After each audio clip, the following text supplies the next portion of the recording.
Eu cheguei a acreditar que a minha vida tinha acabado. Eu pensei em desistir de tudo, mas foi exatamente no meu pior momento que descobri o segredo que mudou tudo.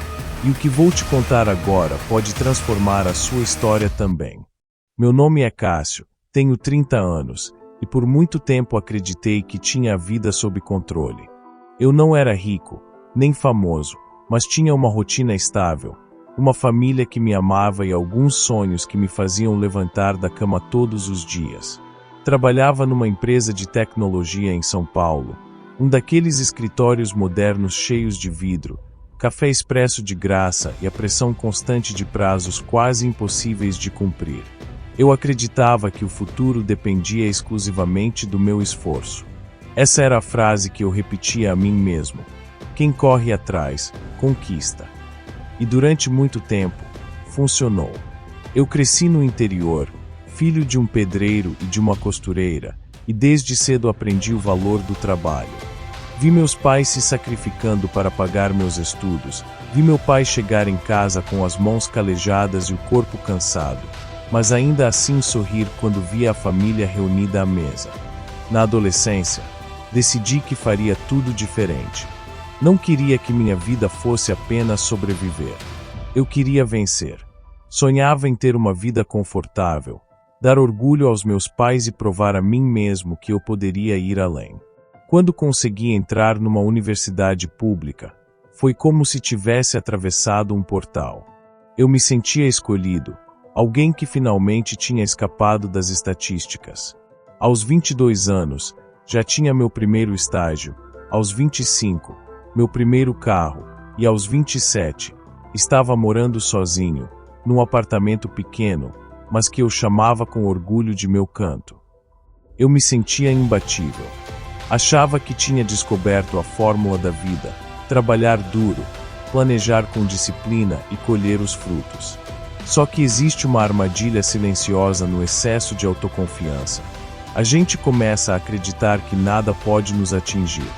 Eu via meus amigos passando por crises, vi alguns colegas perderem empregos, alguns enfrentarem separações, doenças, e pensava: comigo nunca vai acontecer, porque eu me preparo, eu sou focado, eu faço tudo certo. E foi justamente nesse terreno de certezas que a vida decidiu me ensinar a lição mais dura. Tudo começou de forma sutil, quase imperceptível. No trabalho, as cobranças aumentaram de forma absurda. Um novo diretor havia assumido a área. De repente, aquilo que antes era desafiador passou a ser desumano. Prazos cada vez mais curtos, metas inalcançáveis, reuniões que começavam às 9 da manhã e terminavam depois das 10 da noite. Eu cheguei a dormir algumas vezes no próprio escritório, enrolado no casaco, porque não fazia sentido ir para casa e voltar tão cedo. No início, achei que era só uma fase, que logo as coisas se ajeitariam. Mas a fase não passava. Pelo contrário, cada semana parecia pior que a anterior. Meu corpo começou a dar sinais de exaustão, dores de cabeça constantes, insônia, palpitações no coração. Eu ignorava, dizia a mim mesmo que era normal, que fazia parte da corrida pelo sucesso. Ao mesmo tempo, minha vida pessoal começou a sofrer. Eu namorava há quase 4 anos com a Ana, uma mulher incrível, paciente, que esteve comigo em muitos momentos. Mas eu comecei a me afastar, não tinha mais tempo para ela, não tinha disposição para ouvir, para rir, para planejar o futuro juntos. Nosso relacionamento, que antes era um porto seguro, começou a se tornar um terreno de silêncio e ressentimento. Lembro de uma noite específica. Cheguei em casa às 11 da noite, completamente esgotado. A Ana estava na sala, esperando por mim. Ela queria conversar, queria me contar sobre o dia dela, mas eu mal conseguia ouvir. Só queria tomar um banho rápido e deitar. Quando passei por ela, vi nos olhos dela uma mistura de frustração e tristeza. Foi um olhar que eu nunca esqueci. Naquele momento, percebi que estava perdendo mais do que horas de sono. Estava perdendo alguém que me amava. Mas, mesmo diante de tudo isso, Eu insistia em acreditar que estava no caminho certo. Eu dizia a mim mesmo: é só uma fase, quando eu for promovido, quando a gente tiver mais estabilidade, tudo vai melhorar. O problema é que esse quando nunca chegava. As dívidas também começaram a aparecer. Com o salário apertado e o padrão de vida que eu queria manter, acabei entrando no cartão de crédito, financiando coisas que não precisava, acreditando que no mês que vem eu resolvo. Só que os meses passavam, os boletos chegavam, e a bola de neve só crescia. Eu me envergonhava de falar disso com a Ana, com meus pais, com meus amigos. Carregava esse peso sozinho, como se admitir fosse uma derrota. Com o tempo, percebi que estava me transformando em alguém que eu não reconhecia mais. O Cássio alegre, sonhador, otimista, tinha dado lugar a um homem cansado, irritado, distante. Eu me pegava respondendo de forma ríspida a quem só queria ajudar, me fechava cada vez mais. Até a fé, que um dia já me deu forças, foi ficando para trás. Eu cresci indo à igreja com meus pais, ouvindo falar de Deus, acreditando que havia um propósito. Mas, na correria da vida adulta, fui me afastando, dizendo a mim mesmo que não tinha tempo. A verdade é que eu não queria parar para pensar. Por quê? Se pensasse, talvez tivesse que admitir que estava perdido. No fundo, eu já sentia que algo muito maior estava prestes a desmoronar. O que antes eram sinais sutis de desgaste começou a se transformar em um colapso inevitável. Eu tentava me convencer de que estava tudo sob controle, mas a verdade é que cada área da minha vida estava se fragmentando diante dos meus olhos, e eu não conseguia segurar os pedaços. O trabalho, que antes me dava orgulho, virou uma prisão invisível.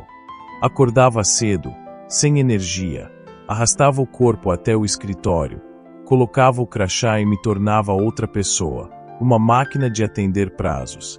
Lá dentro, ninguém perguntava se você estava bem, importava apenas se você entregava resultados. E eu entregava, mesmo à custa da minha saúde, da minha paz, da minha alegria. Mas havia um limite, e eu estava chegando nele. A cada reunião, eu sentia meu coração disparar. Eu suava frio, mesmo em salas geladas pelo ar-condicionado. Minhas mãos tremiam enquanto tentava explicar relatórios que já não faziam sentido para mim. A sensação era a de estar sendo sufocado por uma pressão invisível, e, quanto mais eu tentava mostrar força, mais fraco me sentia por dentro. Foi nesse período que minha relação com a Ana chegou ao fim. Não foi uma briga explosiva, não foi uma traição, não foi um episódio único. Foi um processo silencioso, uma morte lenta de tudo o que havíamos construído. Lembro-me do dia em que ela me chamou para conversar. Estávamos no meu apartamento, uma tarde de domingo. Eu tinha prometido que passaríamos o fim de semana juntos, mas passei boa parte do tempo trancado no quarto, revisando planilhas e respondendo e-mails. Quando finalmente saí, ela estava sentada no sofá, com os olhos vermelhos de tanto chorar. Cássio, eu não consigo mais, ela disse, com a voz embargada. Eu sinto que perdi você. Eu tento te alcançar, mas você não está aqui. É como se estivesse sempre em outro lugar, sempre carregando um peso que não divide comigo. Eu te amo, mas esse relacionamento não existe mais. Eu estou sozinha, mesmo estando ao seu lado. Eu tentei argumentar, tentei dizer que era só uma fase, que logo as coisas iriam melhorar. Mas no fundo eu sabia, ela já tinha tomado a decisão. O que restava era apenas o silêncio pesado de duas pessoas que ainda se amavam, mas que já não conseguiam caminhar juntas. Quando ela saiu pela porta naquela noite, levando consigo algumas caixas e muitas lembranças, senti como se tivesse perdido não apenas uma namorada, mas uma parte de mim. A casa ficou mais fria, mais vazia. O silêncio se tornou ensurdecedor. Sem a Ana, eu mergulhei ainda mais no trabalho, como se a rotina insana pudesse preencher o vazio que ela deixou. Mas a verdade é que isso só aumentou a escuridão. As contas se acumulavam, Os boletos chegavam sem piedade, e eu já não conseguia organizar nada. Cartões de crédito estourados, empréstimos que pareciam pequenas soluções, mas se tornavam novas correntes. Eu me via preso em dívidas, em prazos, em uma vida que parecia não ter saída. E então vieram as crises de ansiedade. Era como se meu corpo estivesse tentando gritar o que eu insistia em calar. Eu estava em uma reunião quando, de repente, senti uma onda de calor, o coração disparado, a sensação de que eu ia desmaiar. Me levantei, tentando disfarçar, e corri até o banheiro. Me olhei no espelho, pálido, suando, tremendo. Eu pensei que estava tendo um ataque cardíaco. Naquele dia, voltei para casa mais cedo. Me tranquei no quarto e chorei como não fazia há anos. Não era apenas cansaço. Era a percepção de que eu tinha perdido o controle da minha própria vida. As noites se tornaram longas demais. Eu deitava na cama, mas não conseguia dormir. Ficava rolando de um lado para o outro, com a mente acelerada, pensando em todas as dívidas, nos erros, nas pessoas que eu tinha decepcionado. O silêncio da madrugada era cruel, porque me obrigava a encarar a solidão que eu tentava evitar durante o dia. Foi nesse período que me afastei de quase todos os meus amigos. Eu inventava desculpas para não sair, para não atender ligações. Eu tinha vergonha de contar o que estava acontecendo.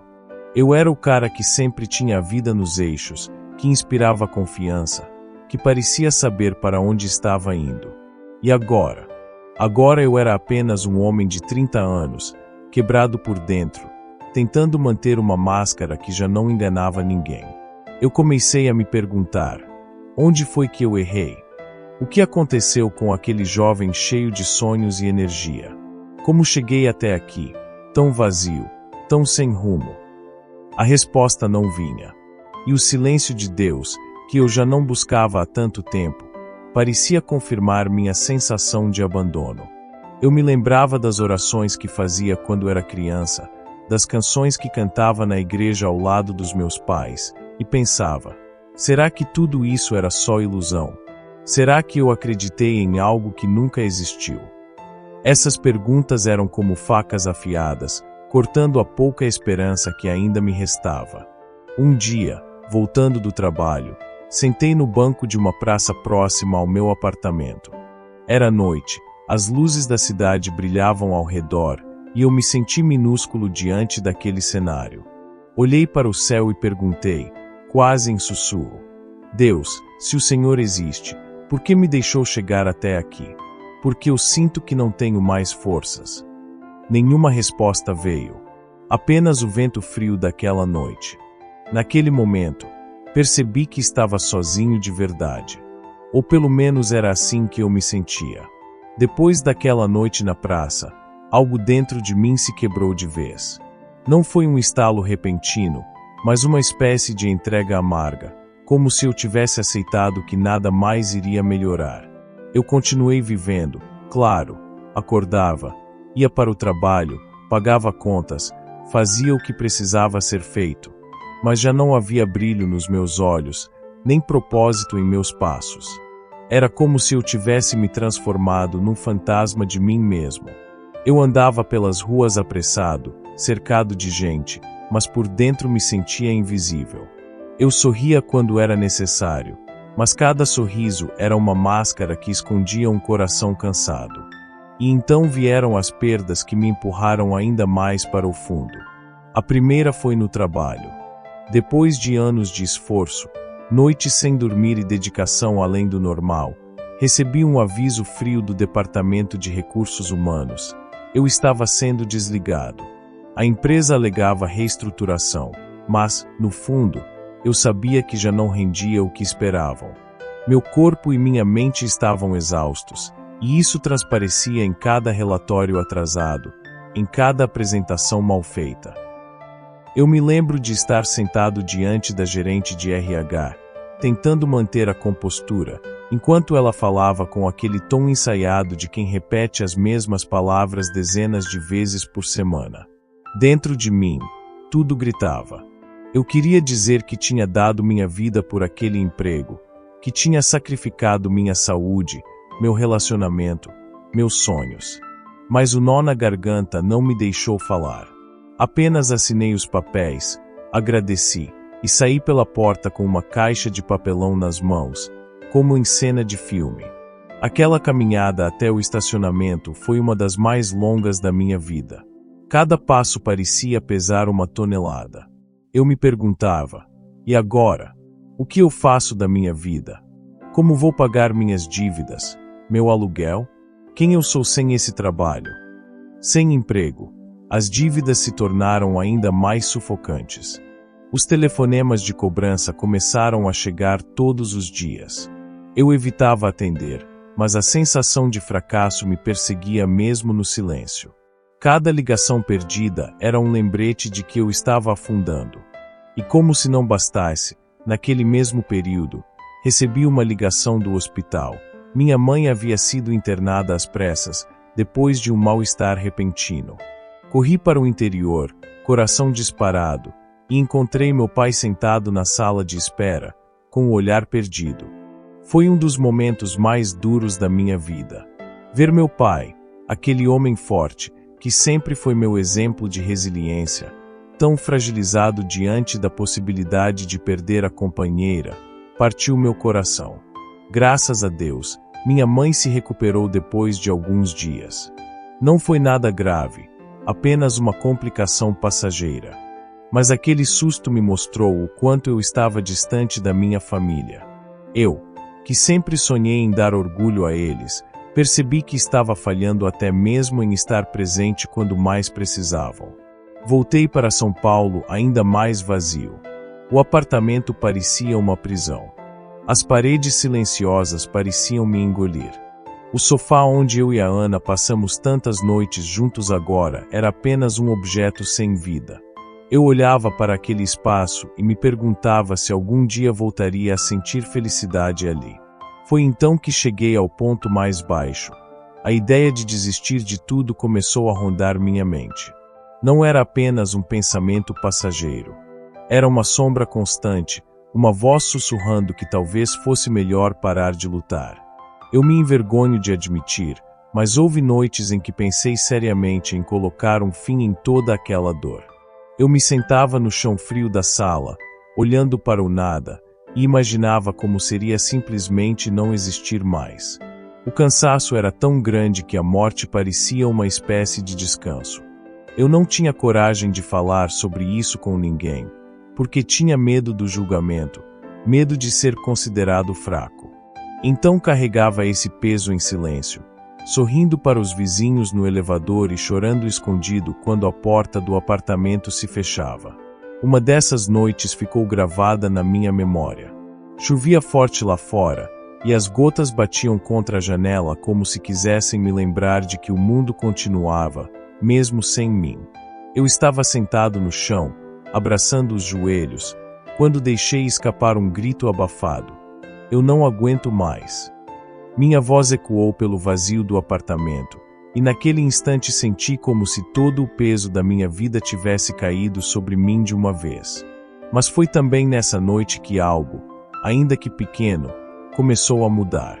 Depois de chorar até não ter mais forças, levantei os olhos, quase sem pensar, disse em voz baixa: "Se o Senhor existe, me ajuda. Eu não sei mais o que fazer." Não houve resposta imediata. Nenhuma luz entrou pela janela, nenhuma voz ecoou pelo quarto. Mas, pela primeira vez em muito tempo, eu senti um alívio leve, quase imperceptível, como se aquele desabafo tivesse tirado um tijolo da pilha que esmagava meu peito. Foi apenas um sopro de esperança, mas suficiente para me manter vivo naquela noite. E assim, no meio do caos, eu comecei a perceber que talvez houvesse algo além do que meus olhos conseguiam ver. Talvez, no fundo, eu não estivesse tão sozinho quanto imaginava. Eu nunca vou esquecer o lugar onde eu estava quando tudo mudou. Depois de tantas noites de solidão, de tantos dias em que pensei em desistir, houve um momento em que percebi: ou eu entregava minha vida nas mãos de Deus, ou eu não teria mais forças para continuar. E foi exatamente essa entrega que transformou minha história. Eu lembro do dia em que decidi recomeçar. Acordei cedo, depois de uma noite difícil, e, em vez de me afundar em pensamentos de derrota, ajoelhei ao lado da cama e disse: Deus, eu não sei mais como viver. Mas se o Senhor ainda tem um propósito para mim, me guia. Eu não quero mais caminhar sozinho. Naquele instante, algo mudou dentro de mim. Não foi mágica, não foi uma explosão de milagres imediatos. Foi uma certeza calma, quase silenciosa, de que eu não estava sozinho. E, a partir desse dia, eu comecei a dar pequenos passos. O primeiro foi cuidar da minha mente e do meu corpo. Procurei ajuda profissional, conversei com pessoas de confiança e, aos poucos, fui entendendo que pedir ajuda não era sinal de fraqueza, mas de coragem. Comecei a caminhar todas as manhãs. No início eram só alguns minutos, mas cada passo era como um símbolo. Eu ainda estava vivo, eu ainda podia avançar. Depois veio a reconstrução da minha fé. Voltei a frequentar a igreja, mesmo com medo de não ser aceito depois de tanto tempo distante. Mas, para minha surpresa, fui recebido com abraços e sorrisos. Ali, reencontrei não apenas um lugar de oração, mas uma família espiritual que acreditou em mim quando eu mesmo não acreditava. Cada palavra, cada louvor, cada oração me lembrava de que havia esperança. E pouco a pouco, as portas começaram a se abrir. Consegui um novo emprego. Não era tão prestigiado quanto o anterior, mas era honesto e me deu a chance de recomeçar com dignidade. Dessa vez, eu não enxergava o trabalho como meu valor absoluto, mas como uma oportunidade de servir e crescer. Com disciplina e fé, consegui organizar minhas finanças, renegociar dívidas e ver a montanha que parecia intransponível se desfazer passo a passo. Na vida pessoal, algo ainda mais lindo aconteceu. Quando eu decidi buscar em Deus a minha identidade, parei de me apoiar em relacionamentos para preencher meus vazios. E foi nesse tempo de cura que conheci pessoas novas, verdadeiras, que me ajudaram a redescobrir a alegria de viver. Alguns meses depois, a vida me surpreendeu com alguém especial, alguém que me amou não pelo que eu tinha, mas pelo que eu estava me tornando. E com a minha família, aquele distanciamento que tanto me doía foi sendo curado. Passei a visitar meus pais com frequência, valorizar o tempo juntos, sentar à mesa e rir das pequenas coisas. Aqueles momentos simples me ensinaram que a verdadeira riqueza não está no que conquistamos, mas em quem temos ao nosso lado. Mas talvez a maior vitória não esteja em um emprego novo, em contas pagas ou em relacionamentos restaurados. A maior vitória foi dentro de mim. Hoje, eu posso olhar para trás e dizer que não sou mais o mesmo Cássio que um dia esteve no chão, pensando em desistir. Eu aprendi que a fé não nos livra das lutas, mas nos dá forças para atravessá-las. Aprendi que as quedas não são o fim, mas oportunidades para conhecer a graça de Deus. Aprendi que o segredo da vitória não está em lutar sozinho, mas em confiar naquele que é maior que todas as nossas batalhas. E é por isso que hoje eu posso te dizer com toda a certeza: a maior luta da minha vida se tornou também o maior testemunho da fidelidade de Deus. Se você está me ouvindo agora e sente que não tem saída, eu quero te lembrar, a sua história não acabou. Se Deus conseguiu me levantar quando eu estava no fundo do poço, Ele também pode fazer isso por você. Eu venci. Eu reconstruí minha vida. Eu reencontrei a paz, o propósito, a alegria. E tudo isso porque aprendi a entregar, a confiar, a acreditar que existe esperança mesmo quando tudo parece perdido. Então, se hoje você está em meio à dor, agarre-se à fé. Dê um passo de cada vez. Acredite que o impossível pode acontecer. Porque eu sou prova viva de que, quando a gente coloca nossa vida nas mãos de Deus, até as maiores derrotas podem se transformar nas mais lindas vitórias. Quando olho para trás e lembro de tudo o que passei, eu me pergunto: Como alguém que esteve tão perto de desistir pode hoje falar de vitória com tanta convicção? A resposta é simples, mas profunda, porque eu descobri que a vitória não depende apenas da minha força, mas da força de Deus em mim. Eu achava que vencer era conquistar títulos, salários, status. Achava que ser bem-sucedido era nunca cair, nunca mostrar fraqueza, nunca pedir ajuda. Mas a vida me ensinou que vencer é muito mais do que isso. Vencer é levantar quando tudo dentro de você grita para permanecer no chão. Vencer é acreditar que amanhã pode ser melhor, mesmo quando a noite parece interminável. Vencer é reconhecer que sozinho você não pode, mas com fé você nunca está só. E sabe qual foi a maior lição que aprendi? Que as maiores batalhas não acontecem do lado de fora, mas dentro de nós. Foi no silêncio do meu quarto, nas noites em que chorei em segredo, que eu enfrentei os gigantes que mais me assombravam: o medo, a culpa, a vergonha, a sensação de não ser suficiente. E foi ali, justamente naquele lugar de dor, que Deus começou a me moldar de dentro para fora. Hoje eu entendo que não teria conhecido a profundidade da graça se não tivesse provado a profundidade do meu desespero. Eu não teria conhecido o poder da esperança se não tivesse caminhado pelo vale da desesperança. Eu não teria experimentado a fidelidade de Deus se não tivesse visto todas as minhas certezas humanas ruírem. E é por isso que hoje eu não falo apenas de uma vitória externa, de ter um emprego, de ter a vida financeira reorganizada, de ter novos relacionamentos. Eu falo de uma vitória interna, que mudou tudo. A vitória de reencontrar a paz. A vitória de acordar e agradecer pela vida, mesmo nos dias comuns. A vitória de sorrir sem medo, de abraçar sem reservas, de viver sem máscaras. A vitória de ser inteiro, mesmo com cicatrizes. Talvez você que está me ouvindo agora esteja no meio da sua maior batalha. Talvez ninguém saiba o tamanho do peso que você carrega. Talvez, como eu, você sorria por fora, mas por dentro esteja em pedaços.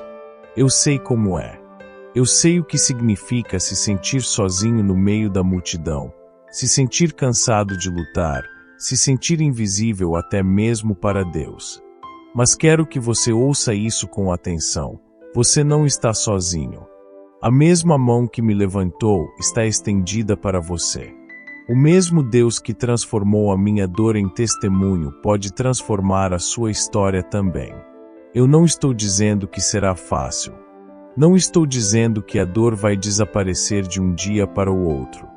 Mas estou dizendo que, se você decidir entregar sua vida nas mãos dele, cada passo que você der será acompanhado.